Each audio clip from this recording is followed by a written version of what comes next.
républicain regarde ses oignons. C'est le peuple qui décidera. Il portait la voix de tous les Congolais. Congo est une élection sans rupture, sauf qu'il dit non, il peut sa paix. Que vous le vouliez ou pas, que vous soyez congolais ou pas, que vous combattiez notre pays ou pas, Congo, il faut évoluer. Pris d'assaut les grandes artères de la ville de Goma et Nyiragongo ce jeudi 12 août.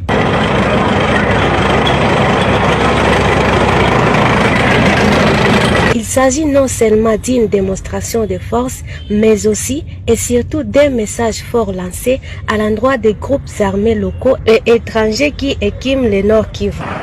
C'est encore un autre message très fort que nous lançons à l'endroit de tous les groupes armés sans distinction aucune. Nous leur disons que l'état de siège ne laissera aucun groupe armé actif dans notre zone de responsabilité. Avec les moyens que vous venez de voir aujourd'hui, nous sommes à mesure, s'il est faut, aplanir toutes les montagnes sous lesquelles se cachent les FDLR, coiffer toute la forêt de Mayangos, toute la forêt du Grand Nord, pour qu'on en finisse une fois pour toutes avec les ADER et de tous les autres groupes armés. C'est dans le cadre de l'état de siège décrété au Nord Kivu et à Ituri que le président de la RDC et commandant suprême des forces armées de la RDC a mis à la disposition de son armée ses moyens matériels et humains en fait de redonner la paix à la population dans cette partie du territoire national. Mais la population de Goma doit savoir qu'en décrétant l'état de siège, le commandant suprême a suffisamment équipé les forces armées de la République démocratique du Congo pour dire que cette population doit s'attendre à la paix et à la quiétude et que son armée a déjà mis toutes les batteries en marche. Notons que le général de brigade Chinkobo Gisle, commandant de la 34e région militaire et d'autres officiers de la garde républicaine ont été présents à cette activité.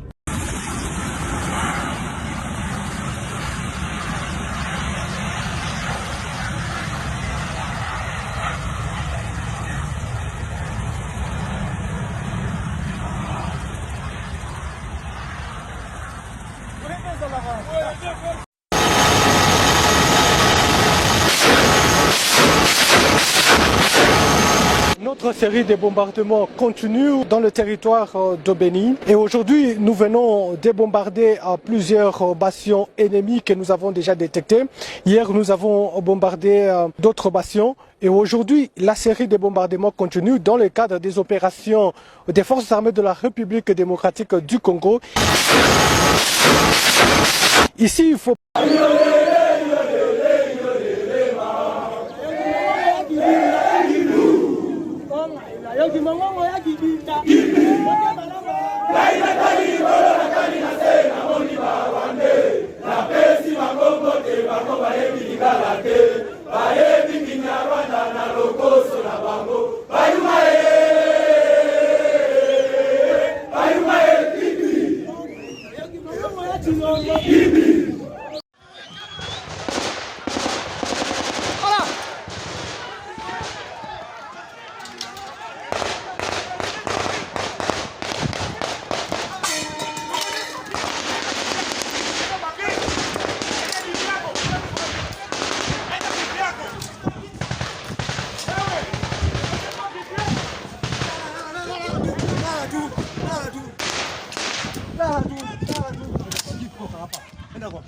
De 1998 à 2003, l'RCD Goma a occupé la partie est de la République démocratique du Congo, c'est-à-dire le Nord Kivu, partie du Sud Kivu.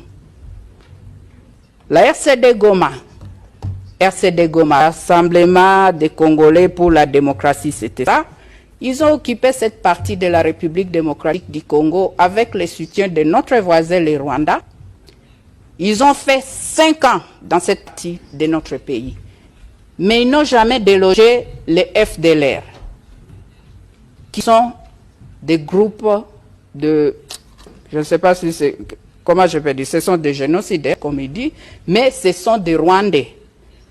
Ce sont des Rwandais qui sont venus là, comme je vous ai expliqué, j'expliquais cette auguste plénière, mais ils n'ont jamais délogé pendant 5 ans ces groupes de FDLR. Jusqu'à aujourd'hui, ils sont là-bas. Si eux, ils n'étaient pas en mesure de faire ça pendant 5 ans, qu'ils ont occupé notre territoire, honorable président, pourquoi nous parlons de cette histoire jusqu'à aujourd'hui? Excusez-moi, je vais dire, c'est de la mauvaise foi.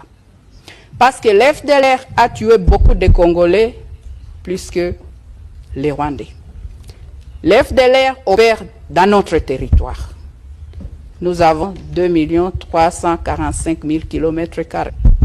Mais il y a des pays qui sont plus grands que nous, mais on gère les pays, c'est possible de gérer.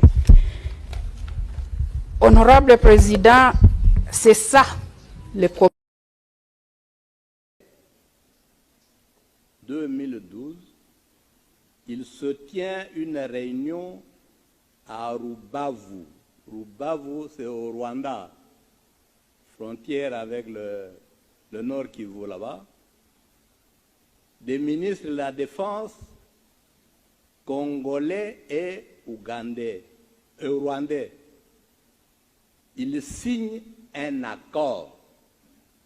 Dans cet accord, les deux parties conviennent de ce que les armées rwandaises peuvent entrer au Congo et surveiller les 9 frontières de ce pays. L'accord existe. Nous en avons des copies. Le 18 du même mois, de la même année,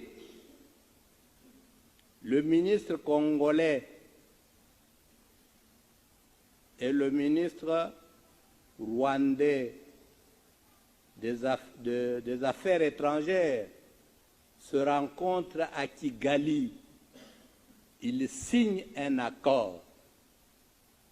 Dans l'accord, ils acceptent que les services de renseignement rwandais peuvent entrer au Congo, sillonner toute la République pour assurer la sécurité.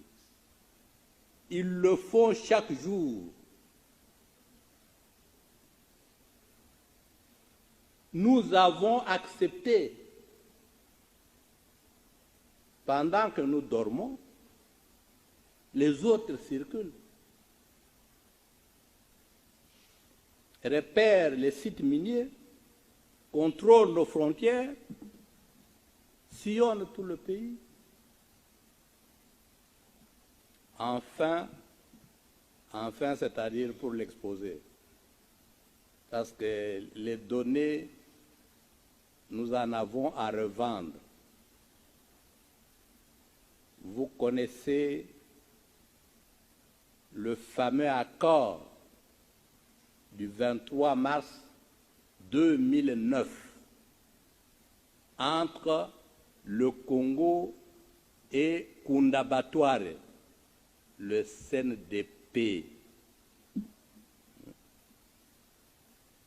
L'accord reconnaît aux Rwandais le droit d'être congolais et de participer à la vie politique congolaise, d'être candidat et d'être élu. Nous avons signé cet accord. La partie congolaise a été représentée. Aérien. Ni avion, ni pilote. Avec quoi a-t-on bombardé les camps des réfugiés? Qui a bombardé? Je sais qui a bombardé. Le moment n'est pas venu. Ici, vous me permettrez d'ouvrir une petite parenthèse. Parce qu'en ce qui concerne les menaces qui viennent à l'est de notre pays, la Pareco a chaque fois dénoncé et mis en garde le peuple congolais contre les préparatifs des attaques qui se font à l'est du pays. Et j'ai ici le texte, l'intitulé du journal Le Potentiel du 1er juin 2006. Il dit « Silence autour de la rébellion larvée de la 83e brigade des FARDC. » Et si Kinshasa, et il pose une question, et si Kinshasa avait abandonné le Kivu? C'est le potentiel du 1er juin. Vous voyez, le journaliste pose la question, et si Kinshasa avait abandonné le Kivu? C'est cela le drame de notre pays. Kinshasa n'a pas abandonné le Kivu. Kinshasa a vendu le Kivu. C'est là la réalité. Parce que la situation d'occupation que nous dénonçons à l'est du pays, c'est une situation gravissime. Je voudrais pour ça simplement vous faire part de 2 documents. Ces 2 documents sont des documents officiels. Une lettre du commandant de la 83e, de la 8e région militaire au sud Kivu, le général Amissi Kumba, Gabriel Amissi Kumba.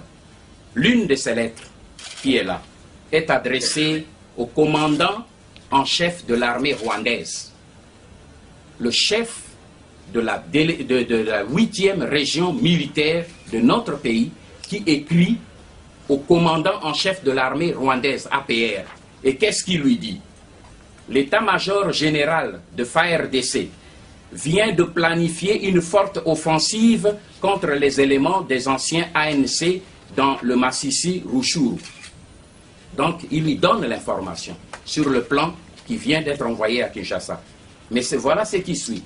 Mais ce qui m'intéresse à vous informer, c'est que dans les FARDC, il y a également des éléments de FDRL et des officiers ex-FAR qui sont venus de Kamina. Je vous souhaite bonne réception. C'est la lettre du 28 avril 2006. Mais ce qui est beaucoup plus grave, c'est la lettre qu'il adresse, le même commandant, qui adresse maintenant au vice-président de la République chargé de la défense et sécurité, M. Rouberoy. Et dans cette lettre, il lui dit qu'il est au courant des militaires du ministère de la Défense nationale, la décision du ministère de la Défense nationale du 26/4/2006 pour pouvoir libérer Ruchuru Masisi. Mais compte tenu de notre situation, il n'est pas possible de libérer les entités de Ruchuru Masisi, y compris 4 localités du territoire de Walikale, pour ne pas perdre nos bases au nord Kivu, notre ancien capital. Donc, une opération de l'armée qui est envoyée pour pouvoir libérer. Le commandant qui est chargé de ça rassure celui qui est au-dessus du ministre de la Défense pour lui dire, mais malgré les militaires, parce que la dernière phrase, Excellence, Monsieur le Président, malgré la multitude de soldats envoyés ici au nord Kivu, il n'y aura rien. Mes sincères et respectueuses salutations. C'est dans cette situation que évolue la RDC aujourd'hui, où les documents, les décisions qui sont prises, ce sont ceux qui sont chargés de leur exécution, qui informent le Rwanda et qui traitent avec les Rwandais qui sont à la tête au pouvoir pour anéantir les faits de ces décisions. Et l'on ne peut pas s'étonner pour dire que malgré tout ce que l'on fait, il n'y a pas de changement qui peut se faire. Et le journaliste qui se pose la question, est-ce que Kinshasa a abandonné le Kivu? Je lui réponds non, Kinshasa a vendu le Kivu.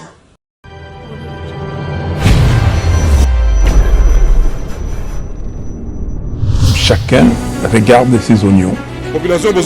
C'est le peuple qui décidera. Il portait la voix de tous les Congolais. Congo est rekende élection sans rupture, sauf qu'il dit non, il peut sa paix. Que vous le vouliez ou pas, que vous soyez congolais ou pas, que vous combattiez notre pays ou pas, Congo, il faut évoluer.